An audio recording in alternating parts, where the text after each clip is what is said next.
She rings about 10 o'clock on the night, paralytic. And she was like, oh, work, want to speak to you. And I went, what have you said? I go in for interview. We need to get him in. He's been, controlling coercive behaviour. And I'm like, what? I just disclosed that I'd been the victim of some domestic violence, physical and emotionally. They weren't interested. I've got no case to answer from it all. There was a knock on the door. And I knew the bobbies. You get arrested on suspicion of harassment. Put in a cell for about 3 hours is probably one of the most haunting things that I live with now, is the cell. I have my kids on the night and she appears at my back door and she was paralytic. Clearly drove there and I was just like, look, you need to leave. 2 days later, 6:30 in the morning, domestic violence unit, getting arrested on suspicion of common assault. I said, what are you doing to protect me? In the first instance, if her inspector picked the phone up to my inspector and said, has Matt ever reported any problems with the relationship? My inspector would have went, yeah, I need to come and see you. And it would have stopped there. I just want the force to go, look, Matt, we fucked up, we're sorry. Because I'm a male police officer, it's very easy to deal with. Lock him up.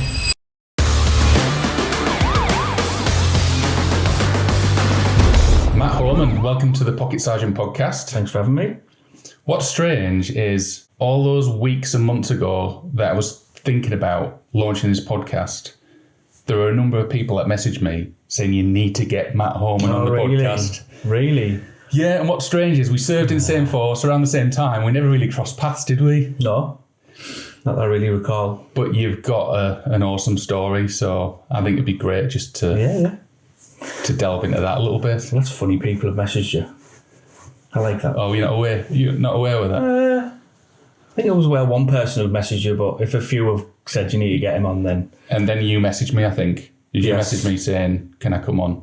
Yeah. Yeah. So you're a cop? Yeah. What drew you to join policing? I left school, I thought I was always going to play football. So just before my exams, I was at what was then Borough School of Excellence, which was probably the equivalent of the academy now. But then you could still play for your clubs in school. So I just played football, didn't really like school, but got on with it. About 6 weeks before my exams, took into the gym at Ayresome Park and told, yeah, you're not going to make it, but we've got your trial at Hartlepool. So I did all of that and I thought, I better do something. So scraped through my GCSEs, apart from my maths. And then luckily my dad had got me an apprenticeship where he worked, so I was quite lucky. So I started apprenticeship as a diesel fitter. All right. So I spent years fixing buses, trucks, stuff like that. That took me to Stagecoach at Stockton, where I was fixing buses. And the police had started to come up a bit in my head. And there was one day I took these wheels off the bus and all the brakes come off with it and all that. I was taking it to the jet wash to go and wash it. And one of the old boys was in the pit under the bus struggling to get his gearbox out. Yeah. So I went down to help him and I said, Tom, what are you doing? Like, he went, I'm on here for the pension, mate. His shoulder was bust. He was like 60-odd-year-old. Like, and I helped him get the gearbox out and I walked out and I just thought, I don't want this life for myself. Like, I don't want to be, no disrespect to him, but I don't want to be that guy. So I walked over to the jet wash and ran recruitment and said, how do I go about joining? And then I applied to join, and me and my good mate who's still in the police, he's an inspector now, me and him joined together. Oh, right. So we went through all of the process together. And then in 2002, my dad was living in Texas and I got the opportunity. I was going for 10 days anyway, and I just thought, I need to do something. If I'm going to join the police, I need to go and do some travelling. So I ended up backpacking America. Oh, right. What, before you joined the job? I withdrew my application. Oh, did you? Yeah, because I thought, I have to do it. Oh, right. So I went backpacking around America, came back, reapplied. Everything was easier. The fitness test was easier than when I'd first done it and everything. And then ultimately joined in the August of 2005. But I always knew after that day that when I saw him doing that, I thought, I need to change. Okay. And I always had a feeling I'd be all right at it. Tell me about your early days in policing. Was it Middlesbrough? Yeah. So I started at Middlesbrough Response, 3 on, 3 off. Oh, nice. 3 days, 3 off, 3 backs, 3 off, 3 nights, 3 off, then a day back night.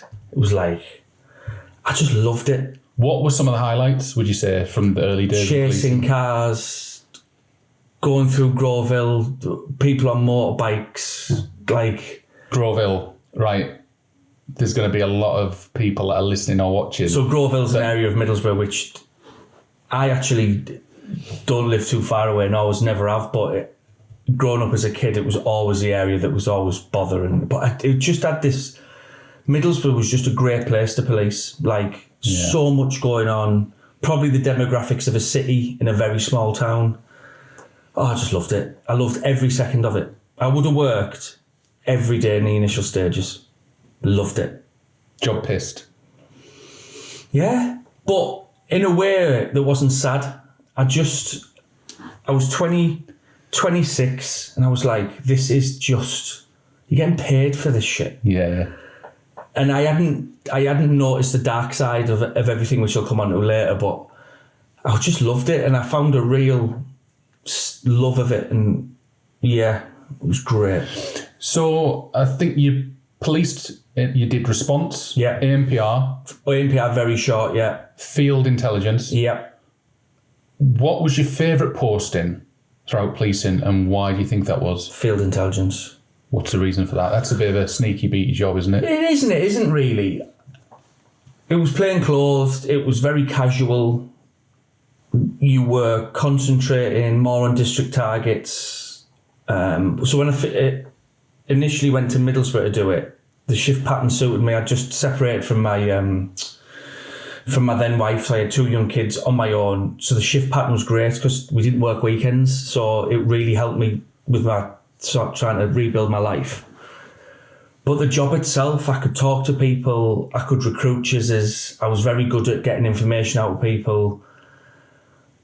And that working in the grey area to get into the green area was something which I really loved. And then when I went to field intelligence at headquarters, that just was unbelievable. You must have some either outrageous or funny policing stories from your time on the job. I have many that I probably wouldn't tell because there's people still in the job and they'll probably get the sack.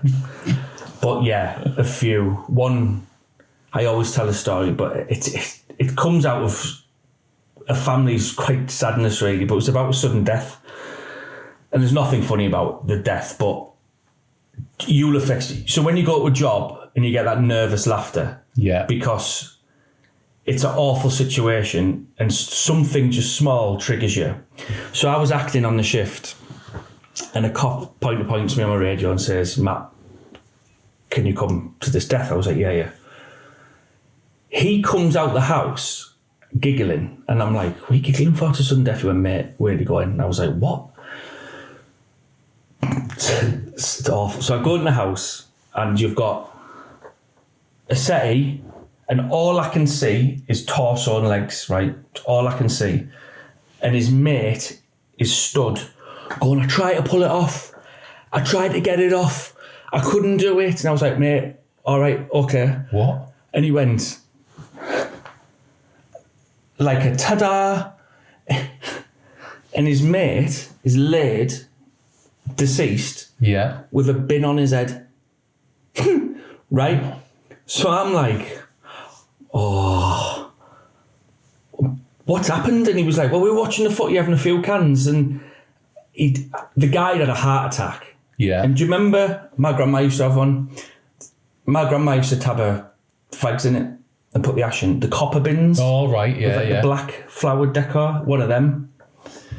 And he'd come off the settee and his head had gone in the bin. Oh. And the bin was stuck, right? But his mate was saying, I've been trying to pull it off his head, so you can imagine. Oh. So then I'm like, oh, right, okay. So I went out and the other cop said, see what I mean? I was like, yeah. And I got the giggles and I felt awful. Yeah. So then the funeral service come and they're like, and I went, I need to talk to you. They're like, what's up? And I was like, he's got a bin on his head. They were like, what? I said, he's got a bin on his head. And they were like, right. And when they pulled him out the house, obviously they couldn't remove the bin. The bin was sticking out there. Oh. And it's not a funny story, as in... But it's just... It epitomises what you see as a cop. Yeah. And that is not normal. Like, seeing a dead body is not normal. But seeing a dead body that's fell and got a bin on his head and his mates try to pull it off and yanked him, and then when I first walk in, I can't see his head. Yeah. I was like, this is just crazy. And it was round about that time I started to realise that things were quite dark. But the light of it was, without having that giggle, Yeah. how do you deal with that? Yeah, absolutely. You would struggle with that trauma, and daily cops are sent out to deal with jobs, traumatic jobs, and this has been probably one of my key arguments over time, where cops do have dark humour. They deal with traumatic through humour. There is a line, but I mean, I remember a job that I went to. Again, I think was delivering a death message, and awful. I'd never done it before, so I turned up, but I was always one of those cops that never had the earpiece in, so my radio would be blaring constantly. So we were going to this house to tell this old lady that her son had died, and she started listening almost to the radio, thinking it was her son that was there to say sorry he passed away. But again, that was one of those moments where it was like quite traumatic, having to tell her, actually, he's not here. Yeah. He's not here, it's my radio. It was just one of them. I went to another one. My mate got in touch with me on the radio and, will you come to this job with me? I was like, why? He went, I've been here 20 minutes. And he went, it's mental. So I turned up and it was a woman reporting a break in progress. And she was like, I've come in, someone upstairs, right? So it was nothing. So comms are saying, you have to crime it because she's reported it. And we were saying, but there's nothing here. Like, how can we crime that age-old argument of get it crimed and write it? Yeah. As we're about to leave, we're upstairs and it was footsteps. So we shot back up. Nothing. And the woman sat there and she went, told you. So when we started to talk to her, she was like, I've only asked you round. I didn't think anyone was breaking in. For my own sanity, she said, because I think this house is haunted.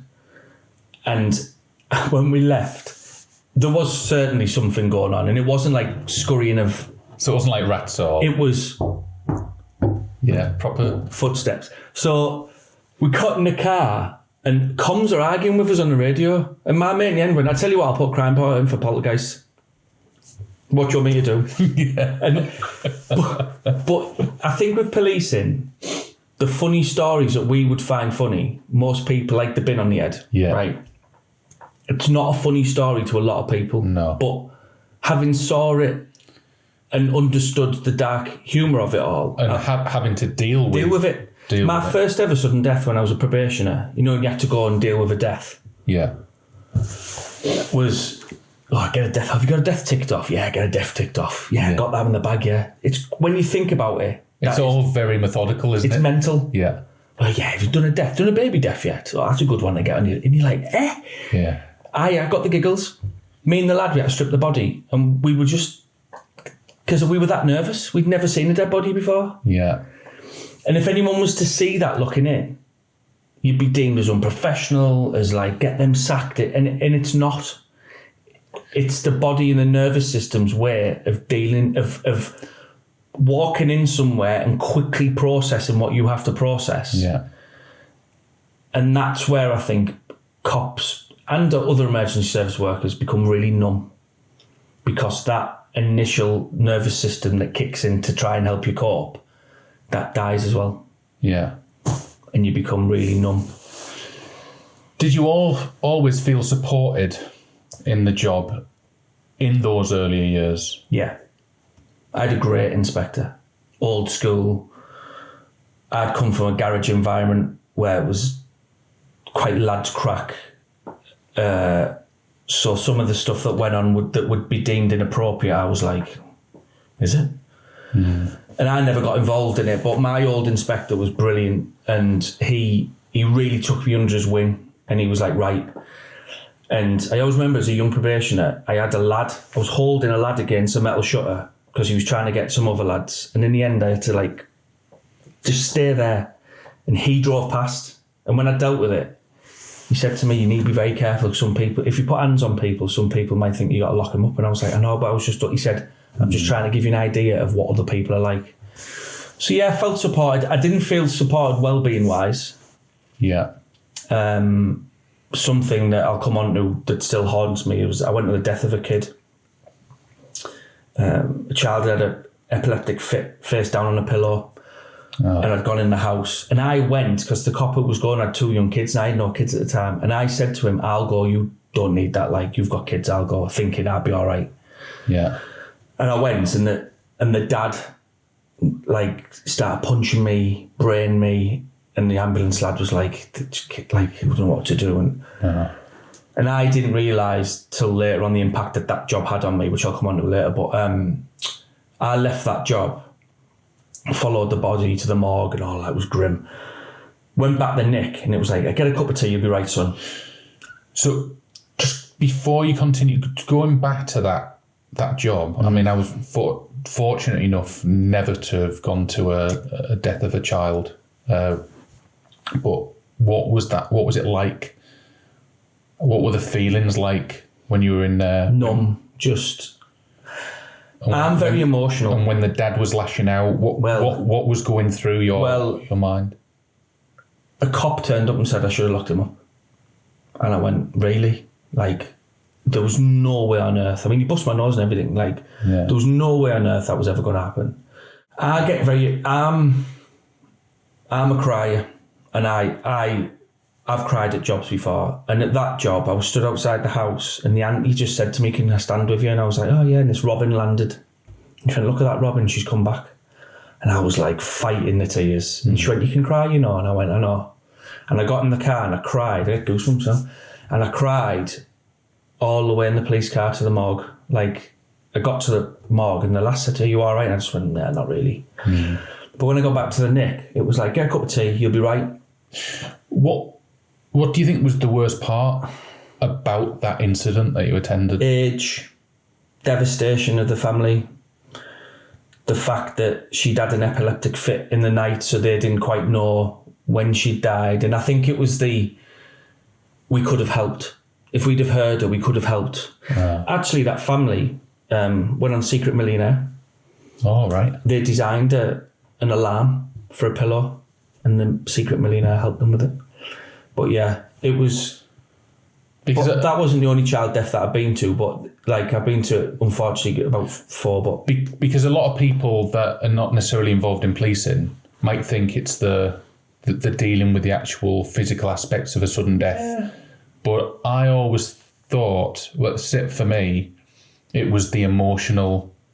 I sometimes did struggle with the emotional aspect of dealing with... I think it's seeing the heartbreak of people crying and upset that killed me. And I know I talked about that sudden death with a bit on the head, because that was me trying to process something that was so bizarre. Yeah. But when you see like the death of a child, and I think as a cop, and again, I always say this about any emergency service worker or anyone who has to deal with that, you go home and you can't tell your missus what you've seen, or like, and it never really hit me until I had a daughter.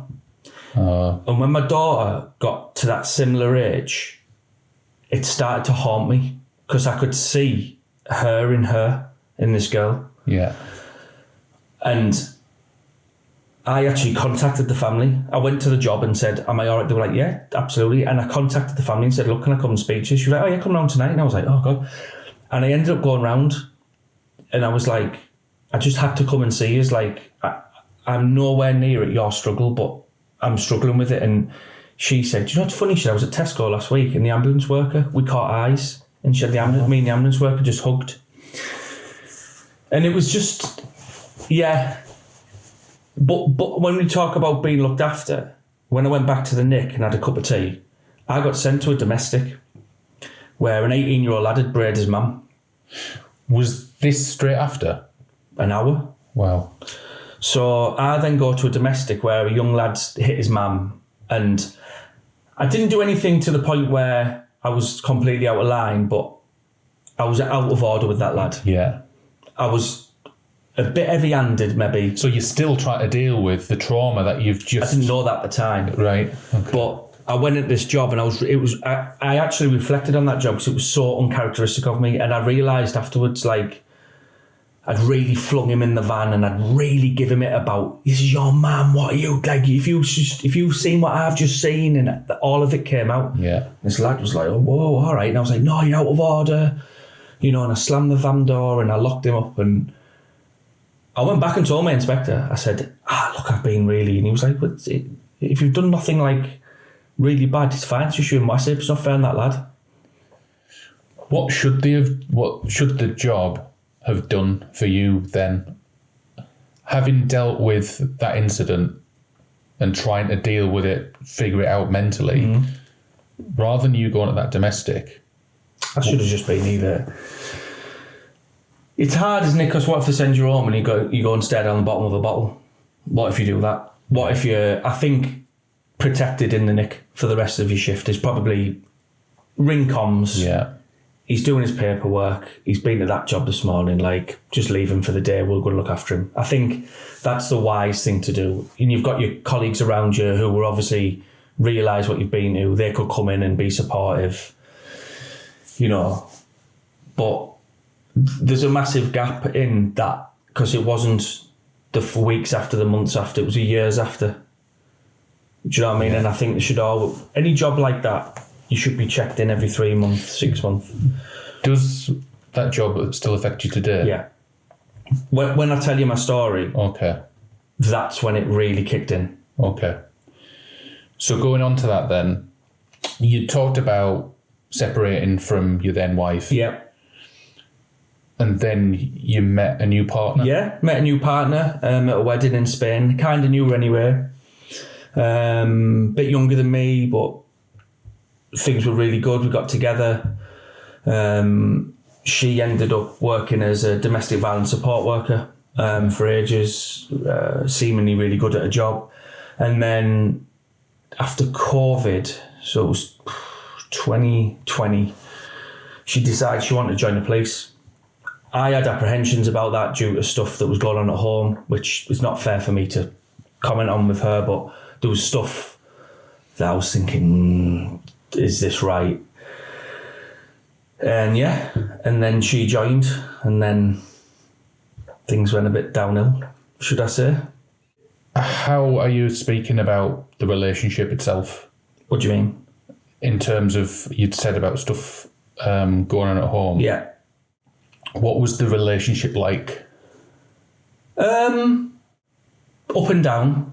Okay. A very up and down relationship. I think there was issues that she was carrying which were becoming to the forefront of the relationship. And again, it's not fair for me to start delving into that because that's not right. But trying to be a support for that is draining, and trying to protect it from your kids and everything else was really hard. But the relationship overall, I mean, this is like 7 years in now, she's joined the police. And I just loved her. I just loved her. Every good bit, bad bit, and I just wanted to help. Yeah.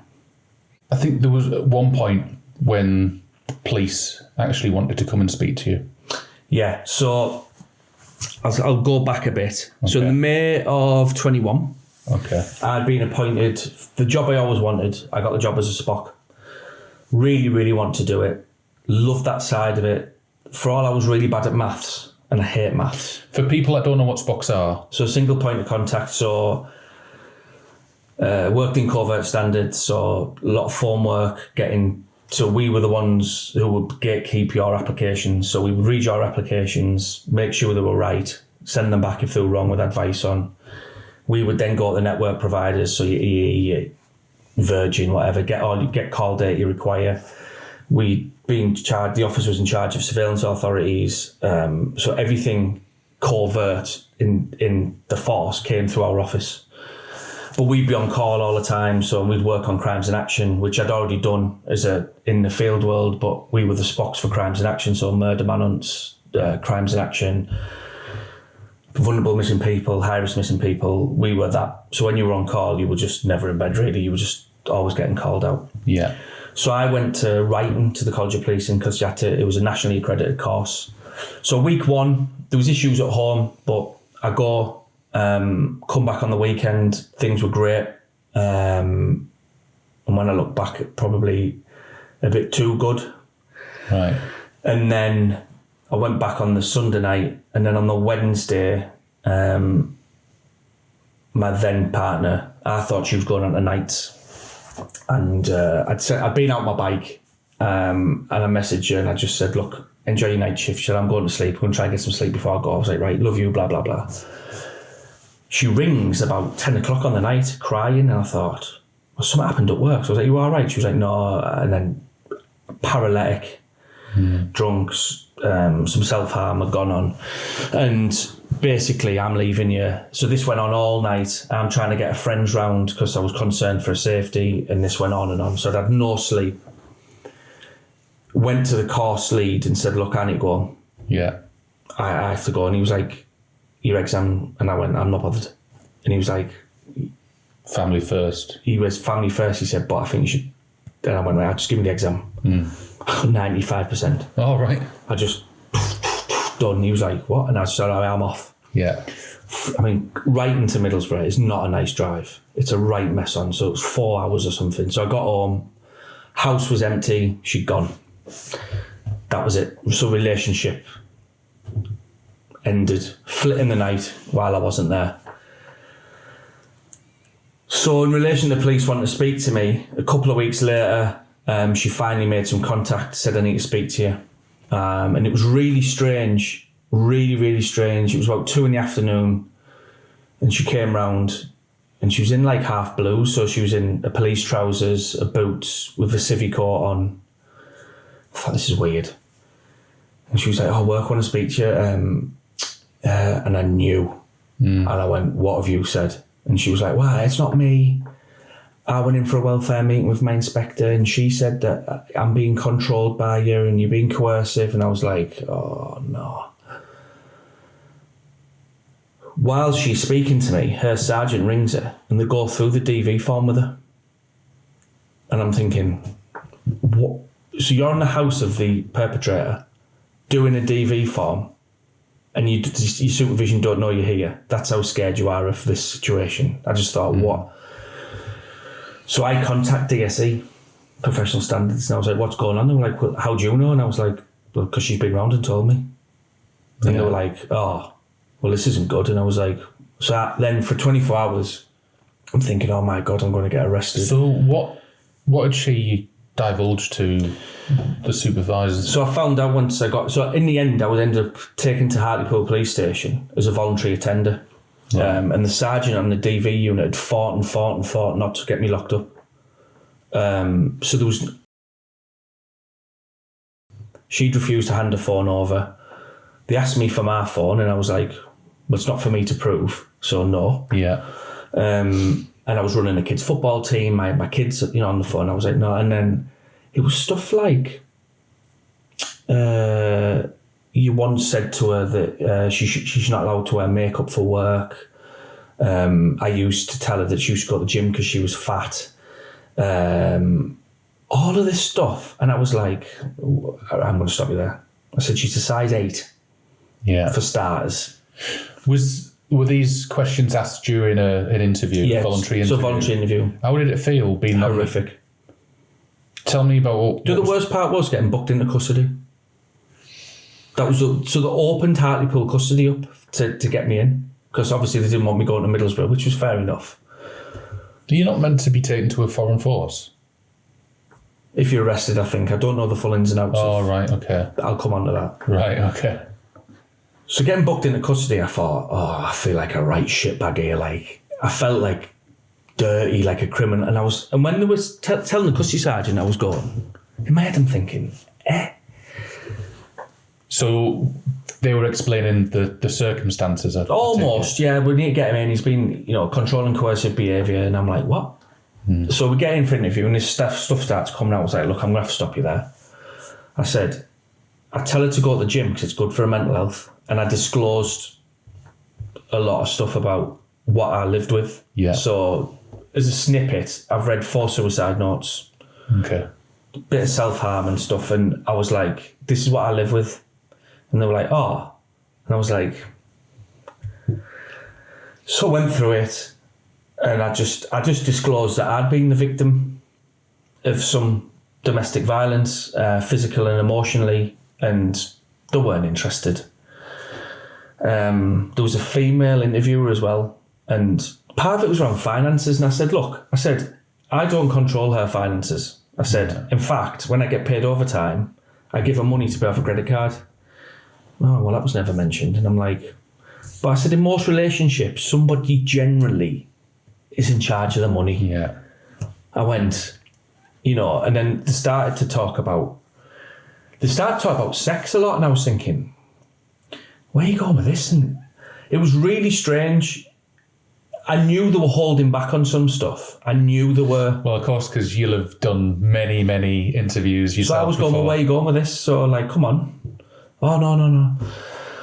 So we leave the interview, and it was really weird how I felt. I was dead calm because I knew I'd done nothing wrong. And I was like, this is bizarre. I mean, what does that do to you mentally and physically? At the time, being on the other side of that table, the interview table. It didn't hit me till 2 days later. So 2 days later, I get asked to go into Red Car Nick, where I worked as a Spock. And my office manager, Emma, who I have told you this before, without her and a couple of other people, I would generally not be sat here. Like, she's an angel to me. She said, oh, Matt, you're going to get served gross misconduct papers. I was like, what? I've never, I've got commendations. And in 19 years policing, not an ounce of bother. I've done work for counter-corruption. I've done work for professional standards with phone work, and they've come to me for advice, and I'm like, yeah, I'll help. And I was like, what? So when I go to the Fed building, I mean, my Fed rep at the time was awful. Woeful. I go in, and I'm in bits, crying, like, what is this? And he went, oh, do you want a brew? And I was like, not really. And he was like, oh, don't worry about it. He said, you should see what other people have got on. Yeah.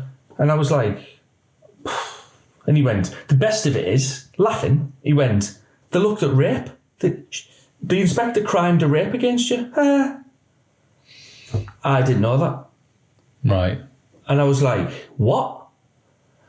And he was like, oh, didn't you know? And I was like, no. So basically, my ex had said, oh, there'll be times when we go to bed. This is what I've been told has been said. And I didn't want to have sex. He did. But he never knew I didn't want to. So we'd have sex. It was consensual, but I didn't really want to. Her inspector crimed rapes. And apparently the domestic violence unit went in the next day and went, no. Like, what is that? So then it starts. So then I go on the sick, and then the journey of the enormity of what is happening. You went on the sick. Was that because of what you were having to deal with? I went on the sick with stress. Yeah. And I was like, I can't process this at the minute. And what effect did that have on you?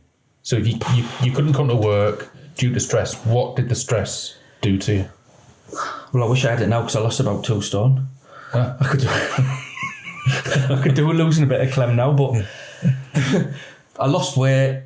But I threw myself into decorating my house. I was like, right, ripping carpets up.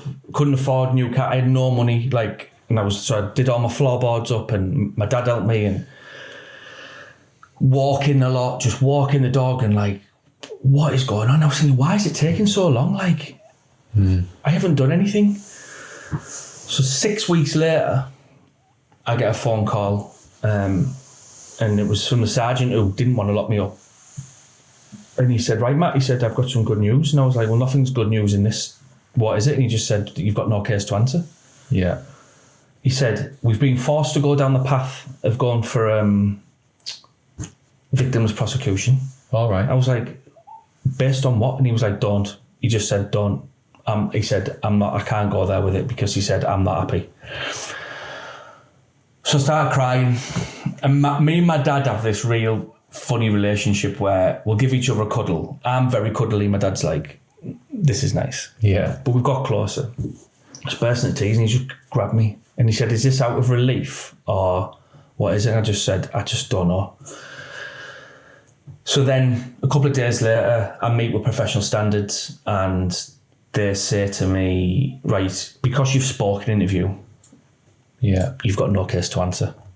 Discipline, stay away from her. But I said, I'll try, but all of the stuff's at my house. Yeah. And in between this, I had no conditions not to contact her. I was contacting her about what we're doing about the stuff in the house and belongings. And is that not something that Professional Standards could perhaps get involved in? I asked them, Right. I said, is there any chance the Fed or someone could come with a van, take all this... To almost prevent a breach of the peace, I suppose. The comment was, we're not a marriage counselling service. Yeah. So I got drawn back in, the gaslighting. I never said anything. The police have ran away with this. I love you. I miss you. I didn't mean for this to happen. Like, I did none of it. And I was like drawn into this, like, what is going on? So 2 days after I'm told I've got no case to answer from it all, I'm at home and there was a knock on the door and I knew. I was in the kitchen. I thought, it's a Bobby's. Yeah. Open the door and domestic violence unit, acting DI and 2 Ds. And I knew when I saw the acting DI, I thought, you go. So what was going through your head at that point?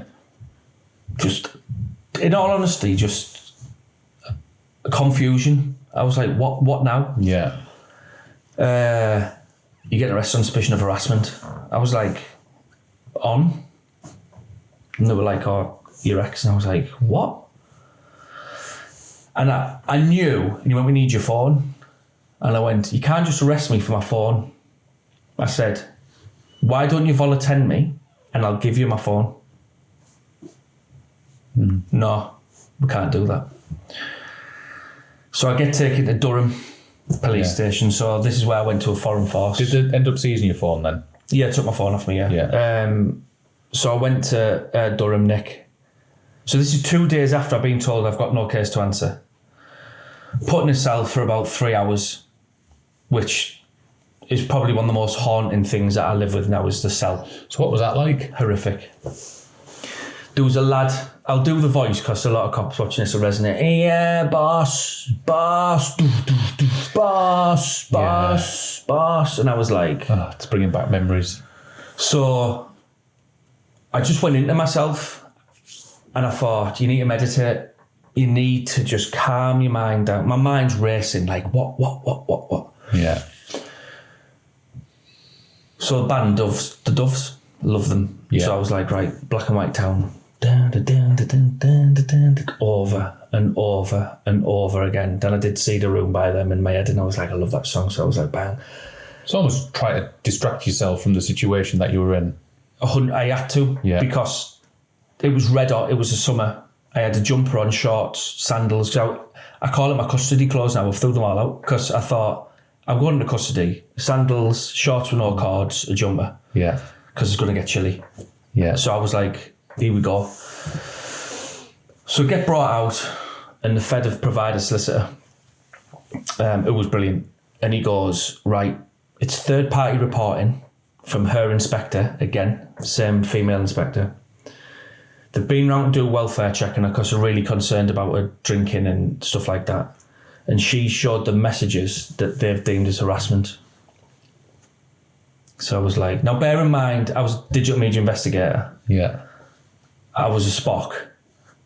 I was really good at phone stuff. Like, really good. And I was like, on WhatsApp? They were like, yeah. And I was like, you know, you can delete messages to make things suit. I said, well, I've got the full trail. So I get interviewed by the same two cops again for about 2 hours. And I talk.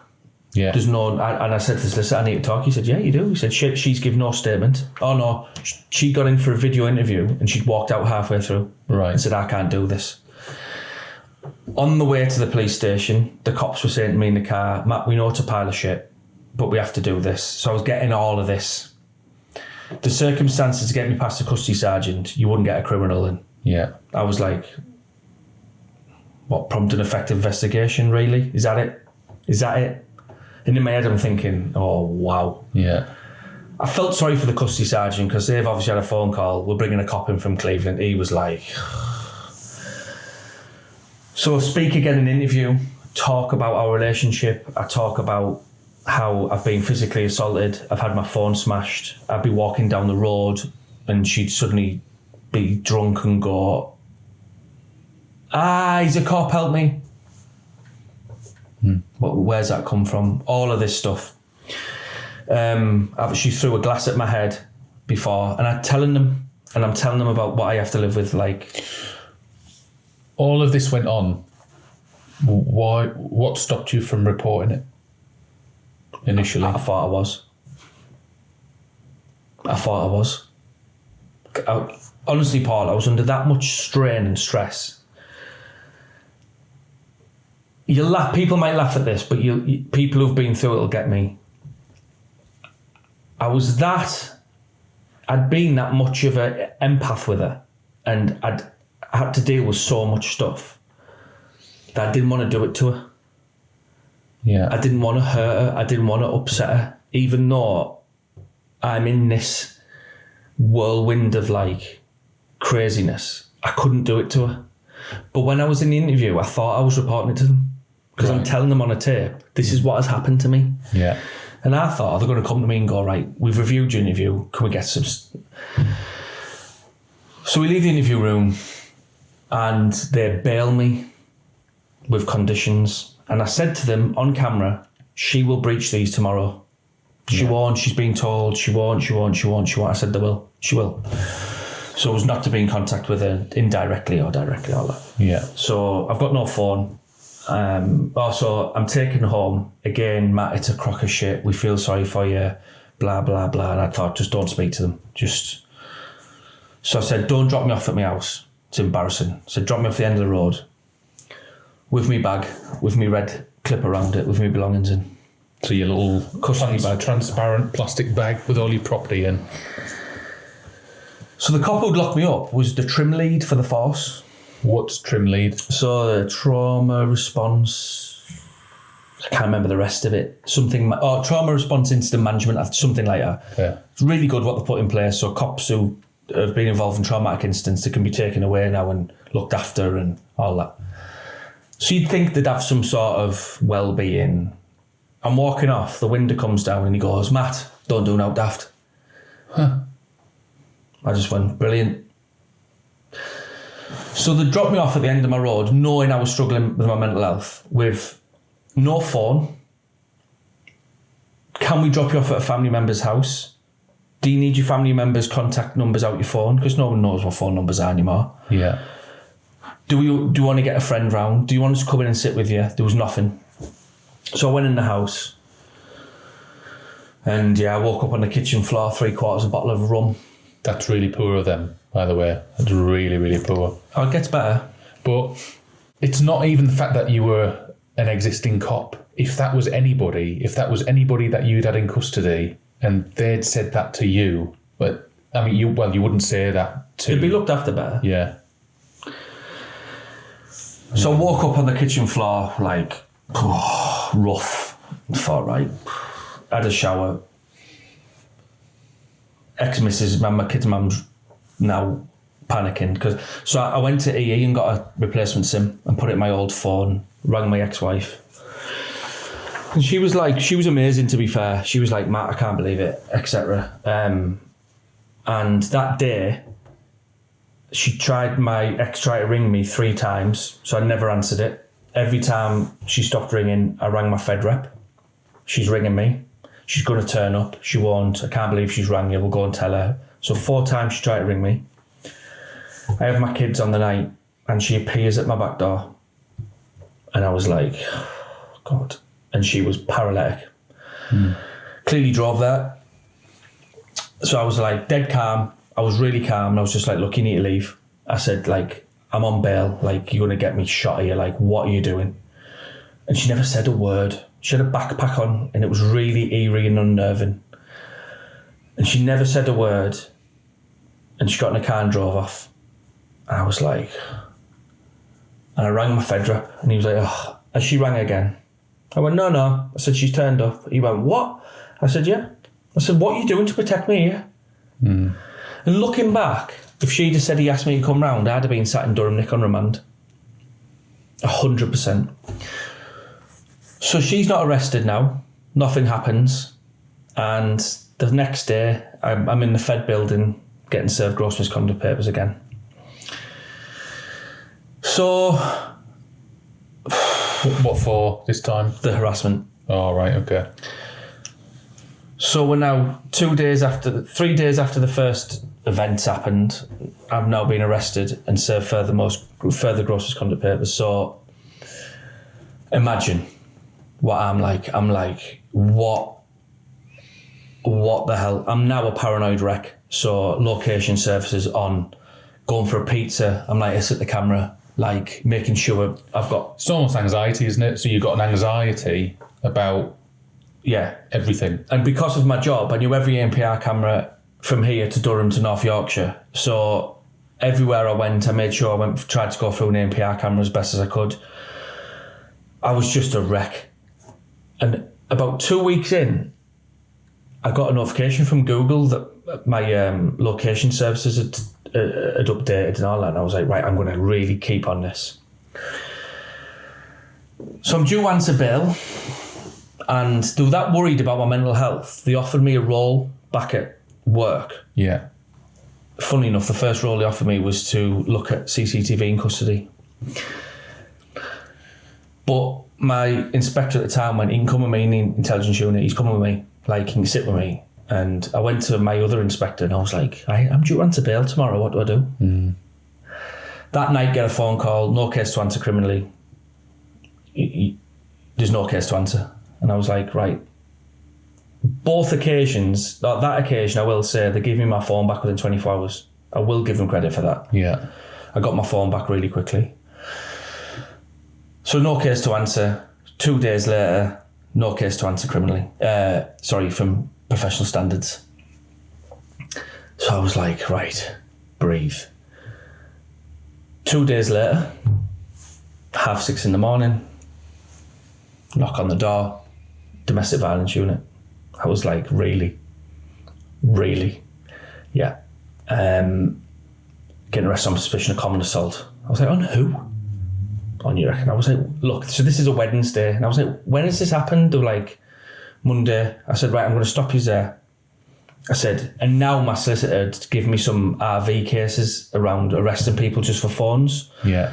So I was quoting them. So I was like, RV Rashid says this, RV O'Hara says you, and they were like, what's that? And I'm like, you can't do it. I'm now under massive pressure. I said, on the Monday I was at headquarters for most of the morning with this cop, that cop, this cop, figuring out how I come back to work. On the afternoon, I went for a bike ride, which is on Strava, which I've got. And then on the evening, I went for a meal with my friend Idris to Akbar's Curry House, and he can verify I was there. Yeah. No. I was like, really?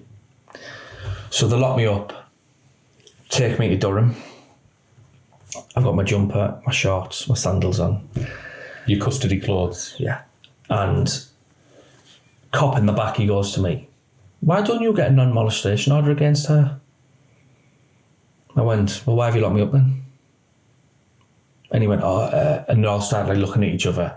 So that was almost as if that cop probably had an inkling that you could potentially be the victim here. Yeah. And they did nothing with it. So on each occasion, no body cams. So the breach force protocol with arriving at domestics with body cams. So none of it was on a body cam. Put in a cell for 4.5 hours. Again, mantras. The doves. Talking to myself. Went in the exercise yard. They'd had a shift change over in custody. Custody sergeant knew one goes to me, why are you here? I went, if you think that, tell them and get me out of here then. I said, have some balls. Yeah. And he went, So I went in the exercise yard and I was like, this is horrendous. Stunk of weed for some reason. Mm-hmm. Gets in with the solicitor and he started laughing. He went, third party reporting. And they haven't spoke to her. I was like... So this is probably stuff that's, again, said to her supervision. No, well, on this occasion, a lad who was tutoring her had gone to do a welfare check on her across the whole of the district to get to her, knowing she was vulnerable, knowing she made allegations on his days off, didn't involve supervision. I've come to see if she's all right. Of course you have. She comes to the door with a red mark on her face. She says, Matt's been round and hit me. Right. In his defence, what's he meant to do? So he reports it.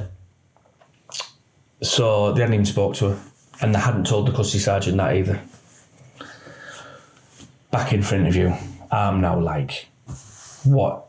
So went through it all again, accounted for my movements. I said, I've got Google, like, I'm that paranoid, this is what I'm doing. And they were saying stuff like, well, when we get your phone work back, I was like, stop you there. Doesn't fit the criteria, get phone work. And, I was like, are you forgetting what I do? I said, take my car, get the telematics downloaded off my car. What's that? So I went through it with them in an interview, telling them what to do. I said, I'm telling you, I haven't been there. They tried to bail me again, and the custody sergeant didn't know about the previous. So that all got sorted, and I was released under investigation. No phone. Phone took off me. Took into this little box room in Darlow Nick and suspended. And it was the first time that I lost my shit. I was really calm throughout the whole plan, and I just lost it. I was I was just gone. How did that go down then? The suspension at Darlow Nick? Served gross misconduct papers and suspended. Right. Best of it was, gross misconduct paper says the offence happened on the Sunday. They'd arrested me for an offence on the Monday. So the custody sergeant was like, the solicitor was like, luckily we'd accounted for the Sunday as well. Yeah. Suspension so I go home and I'm like, so it's now like October. Yeah. Go home, 12 hours later, told my suspension's been lifted. Yeah. Later told by a senior cop that the deputy had the wool pulled over his eyes. He would never put pen to paper, but that's what was said to me. And yeah, and then I went back to work, believe it or not, as a Spock. I really tried, and I tried for about 8 months, but I wasn't well. I was so poorly. Like, I go back to the death of that kid. I was having nightmares, so I would have nightmares that I was at that job and I was getting arrested, that I'd killed her. It was all like interlinked? Yeah. All of this trauma was interlinked? Yeah. So then I would have dreams. The dreams started around, I'm obsessed with coats, right? I love coats, jackets. I have a cupboard full of them. And I had a dream I'd open that and there'd be people who I'd seen dead throughout my career in there. Then I was getting arrested. I was having dreams that I'd gone to a murder scene and she was there and she'd been stabbed and I'd saved her. And there was blood everywhere, which goes back to stuff I'd seen with her. And I was locked up for a murder. Everything was, and honestly, when I say paranoid, it was disgusting how paranoid I was. When did all this start? It started after the first arrest. It started then, like sweats in the night. I was changing my bedding 4 or 5 times a week. Anxiety,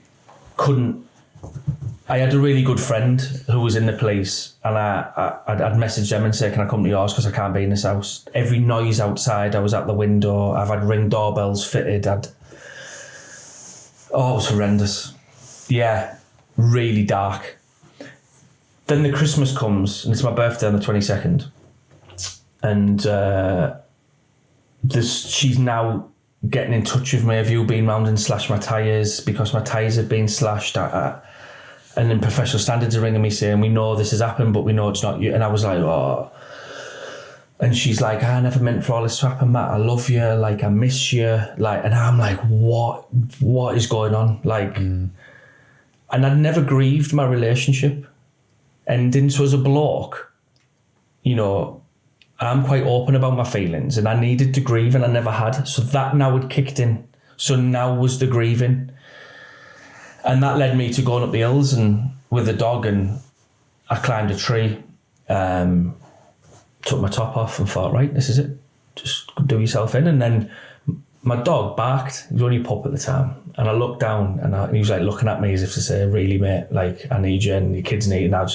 So I got down and I was crying. And then this woman stopped me and said, are you all right? And I just said, no. And I carried on walking. And then I thought, oh, I'm in North Yorkshire. She's going to ring the police. They won't have a clue. So I got in my car, avoided every ANPR camera going back, got home. And then I was going through counselling and through the force, and it was poor.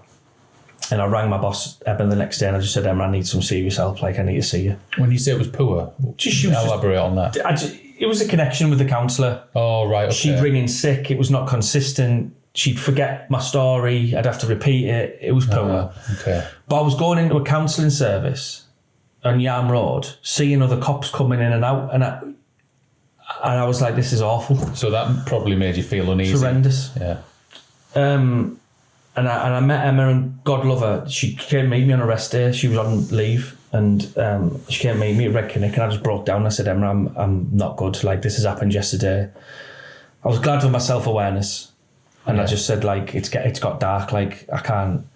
And Wellbeing rang. They were saying, do you need the crisis team? And I was like, no, I just need some help. Like, I need you to just leave me alone and help me. And they paid for me to get some private counselling. Right. And that was amazing. That really helped, but yeah. Do you still get counselling now? No, it stopped a year ago. When I got medically retired as well, they cut my counselling. Right. Because I was no longer an employee. Okay. Which I found not very good. When were you diagnosed with PTSD? So I goes back to work and I'm really struggling. And Emma's ringing me going, Matt, you late? I said, I'm sat in the car. What year would this? 2022. Right. Matt, you late? I said, I'm not. I'm sat in the car, like I can't come in, like sweating. I'd wait till all the cops had gone in the building and I'd like dip in and nip upstairs. If I saw DSE, I was shouting at them, what are you for me now for? Like, what? And they were like, Matt, no, do you? And it was awful. Not sleeping, drinking. Like, when I never had my kids, I'd be 8 to 10 cans a night, like just drinking and yeah, not good, not eating. And then I went for it. I asked, so as part of my counselling, I asked for a review to be done. Okay. And to be honest with you, Paul, I just want the force to go, look, Matt, we fucked up. Like, we're sorry. Yeah. It went on for ages and ages and ages. And they wouldn't investigate response. They'd only investigate what DSE and DV had done. Right. So the chief inspector who'd done it, I really got on with her. I don't talk to her anymore, but we goes in for this meeting and she said, well, due to what Wayne Cousins had done, and Wayne Cousins has done this, and I was like, so my Fed rep had changed, he was really good, he tore into her and he was like, what is going on here? Mm-hmm. And I said, you do realise I've done nothing wrong? She went, oh no. And I said, but yet you're comparing me to someone of what he'd done. I went, what? And then they started to mention other people in the force who'd been arrested and charged with rapes and stuff like that. And I was like, and I don't remember this, but I slumped against the wall. And I can't remember much after that. And the meeting ended. And I met my now partner for a coffee and I just burst into tears. And I was like, I can't do this. I can't. I well up now thinking about it. Like, I just thought, I can't do this. And the next day I was walking the dog with my partner and Emma rang me and she said, Becky's told me how the meeting went. Are you all right? And I just said, I'm never coming back. And my partner, like, everyone like, what? And she was like, what? And I said, I'm never coming back, Emma. I said, I don't know how that looks. I said, but I can't. Like, I can't do it anymore. Like, if that's what people think of me, I'm done. And then I got told that I was showing signs of PTSD. So where did that come from? The FME. Oh, so right. I'd already been referred. Was that via occupational health? Yeah. So before this meeting, I'd already been told by the FME, look, you're showing like quite disturbing signs of PTSD with your dreams. And I documented all my dreams, you see. So psychologist, psychiatrist, PTSD, you're done. So I get to my final FMA meeting to be medically retired and this doctor comes online. He went, yeah, I haven't had time to read your case. He said, he went, no, bear in mind, I've repeated my story 8 times now to medical professionals. He went, yeah, I haven't had time to read your case, so we're going to have to go through it again. Well, I burst into tears and he went, what are you crying for? And then I'm fuming and I'm like, so I went through the appointment and I thought he doesn't get it. He was like a GP. Right. He went against everything and he said, it's not PTSD, it's a depressive disorder that he'll get over. You only get one appeal. I knew nothing about this process. The process was horrendous. Anyone who was going through medical retirement process, it makes you worse. I was the worst I've ever been. HR called me and said, you need to appeal it. Anyway, I appealed it. Long story short, got another appointment and they were great. And ultimately, I was medically retired in October of 23 with complex PTSD. 45-year-old at the time, can't work more than 30 hours a week. Yeah. So how does the PTSD affect you today? Paranoia. About? Just like, I'm really bad in, I love going to the pub. Like, I am a pub goer. I love the pub. I have to sit. My kids know it now. Like, if we go in restaurants, I have to sit with my back to the wall. I have to see everything that's happening. If I see cops, I don't go anywhere. What about police cars? Here, a lad who I know actually pulled me up while walking the dog the other week, and he's a lovely lad, he didn't know. And I was like, I need to go. And then I texted him afterwards. He's like, oh, mate, I'm so sad. It's fine. Like, it's fine. Like, it's just random stuff. Like, the other week, about 2 o'clock, I'd had a really positive day with my own business, some real good news, but then I just felt this dark cloud sinking over me. But I told my partner, I said, I'm struggling. She said, are you all right? I said, what's happened? I said, I don't know. Nothing. And I have to go out with the dog and stuff. And so there can often not be an obvious reason for feeling that way. It just comes down. And I can have I went into a school the other day, so I do some deliveries in schools, and it's amazing. And I text my mate who I deal with before, and I went, mate, I'm in the midst of a mass panic attack here. I was in Morrison's at Berwick Hills, and he was like, you all right? I was like, I'll have to be, because we've got this delivery in the school. We were in the school all day. And we left, and I was soaking wet. Like, and he was like, you all right? I just said, I don't know. I said, poof.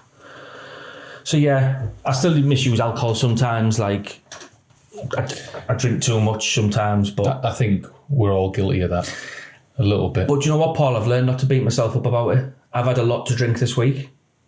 Hot weather. I love a beer. I walked past the pub last night. I was nipping at the shop. Lad, no, Matt, do you want a pint? I was like, we'll go on then. Like, get off me. But I don't beat myself up about it anymore. No. I just think it's part of me. And one day, I'll probably go 3 weeks without having a drink and go, that was good. Yeah. But, yeah. Since leaving, have you had many dealings with the police? So, not dealings, because if I see them, I avoid them, or I just can't. But this happened to me last week. Whoa. Tesco, big Tesco car parks. You got Greg's, Subway, charity shop, petrol state, car park's huge. So I'm pulling out, fill my car with drink because the drink was on offer. So I thought, I'll get bruised up again. So I'm driving out. Whoop, behind me. I thought, oh no. You know, I thought initially someone who knows me who's messing on here. Yeah. This young whippersnapper of a cop gets out, and initially I thought, well, I'm not getting out of the car. He never got out of the car, and I was like, so he comes over and he went, get out of the car, and I went, oh, why? And I thought, right, Matt, don't be a dick, just get out of the car. But because I said why, he clicked his body cam on, right, and I thought, oh, here we go. I said, oh, what's up? And he went, he said, oh, I've pulled you up because we've had a report of a white car flying around the car park. I went, really? He went, yeah. I was like, this car park? He was like, yeah. I said, just have a look in the car park. How many white cars do you see, right? And in the background, I can hear. Right. I went to him. Do you not think it might be them? So outside Greg's, there's 4 lads, pastries. In a white car? I went, think it might be them, not the middle-aged grey fella in his Cooper. And he went, oh, yeah. And he like malfunctioned a little bit and didn't know what to do. And I went, you can either go over and talk to them or just jump in your car and go. And he went, yeah, be careful. And I went, yeah, I am. I am. I said, you don't have to leave me with like a parting shot. Like, just say, sorry, mate. You got the wrong person. And I went, does the car check out? He went, I went, it will do. He went, yeah. And his colleagues like sat in front like this. And I thought, and I drove off and I thought, wow. Wow. But because I took him over and went, do you think it might be them lads over there? Yeah. Malfunction completely. So yeah, that was recent. So that was my latest contact with the force. Oh, I love that. It left me with not much confidence. It is funny though. It's great. Funny. It's a great story. It is funny. Yeah. You might have just been having a bit of a bad day. You don't know what you've seen before it. Exactly. We talked about that, didn't we? You do not know what he's seen before it, but yeah. Of everyone in that car park in a white car, it weren't me. He might have seen the amount of booze I was walking out with him for.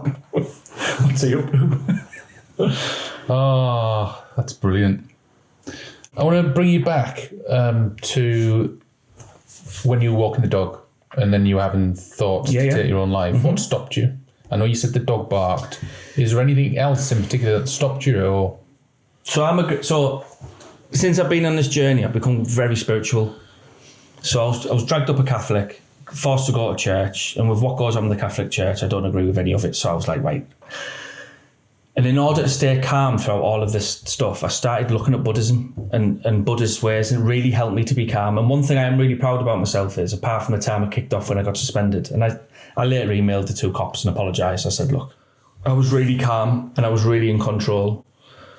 But I always believe now that there's someone somewhere chatting away at me. Mm. And in order to get my attention to get down from there, they went through the dog and tipped my dog, barked as if to say, get down. And I looked at him and I could just see my kids. And I was like, don't be a knob. Don't be a knob. Just get down. Yeah.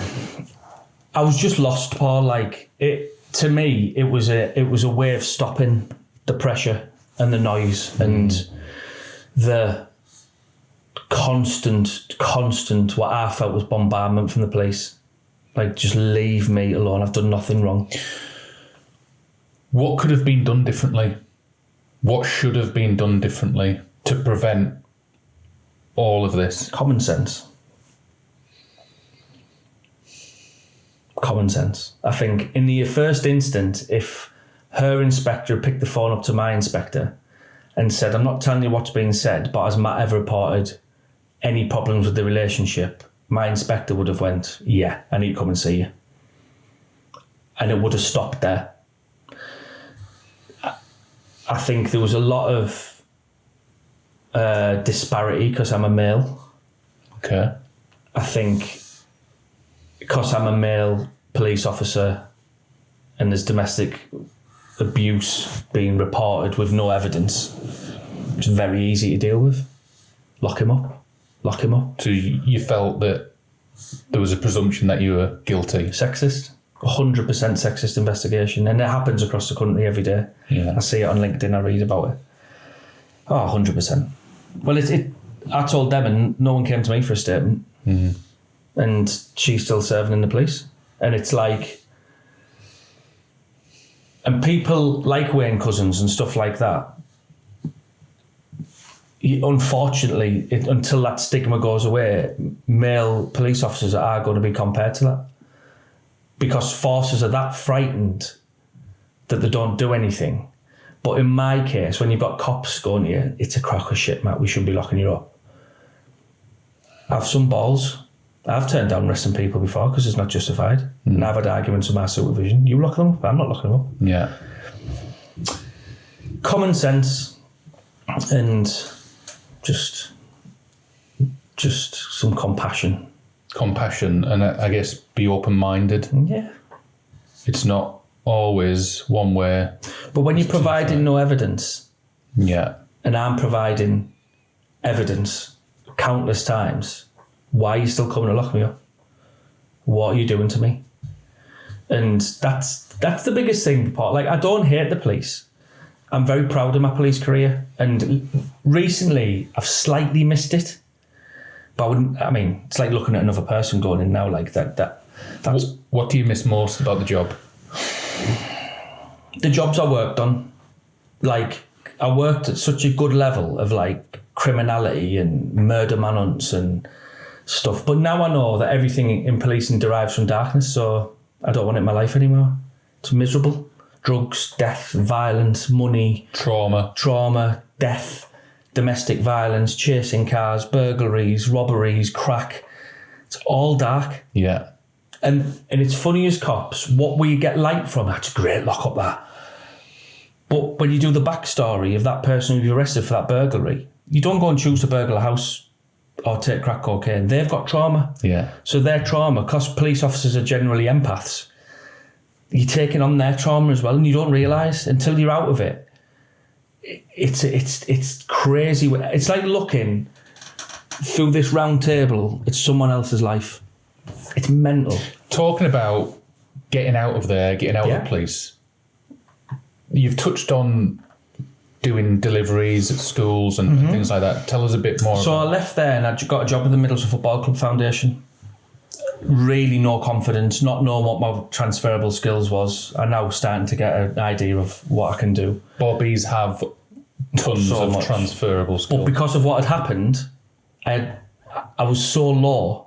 And so, but the foundation, and I will say this, were amazing. They've been an amazing building block for me.